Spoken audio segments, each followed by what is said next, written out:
Калі Вінсэнт быў маленькім, яму вельмі падабалася прыходзіць на вячоркі ў суседнюю вёску. Яскравыя карагоды, чароўныя песні так радавалі яго.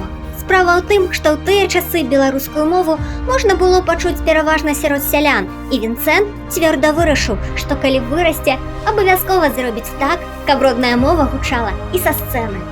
І у яго атрымалася. Вінсэнт напісаў вершы для оперы, якую так і назваў «Сялянка».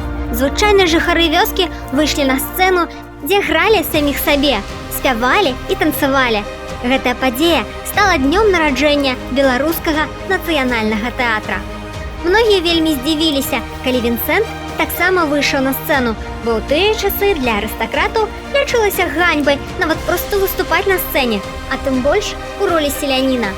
Але Вінсэнт паходзіў са старажытнага роду Дуніных Марцінкевічаў і лічыў, што простая народная культура – гэта самае высакароднае, што ёсць у гэтым свеце.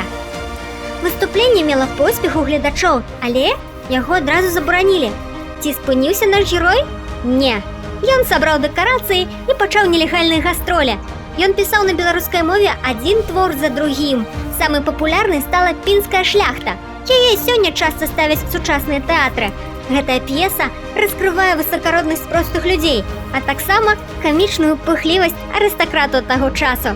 Улюблёны ў народ, Марцінкевіч адкрыў у сваім маёнтку школу для сялянскіх дзяцей. Там навучаўся і хлопчык, які пазней стаў беларускім пісьменнікам пад псеўданімам Ядвігін Ша. А ён, у сваю чаргу, займаўся з маленькім вучнем, які зараз вядомы нам як Янка Купала. Так, пераемнасць працягнулася, і ў новым часе беларуская літаратура жыла і развівалася, дзякуючы першым пісьменнікам яшчэ 19 стагоддзя.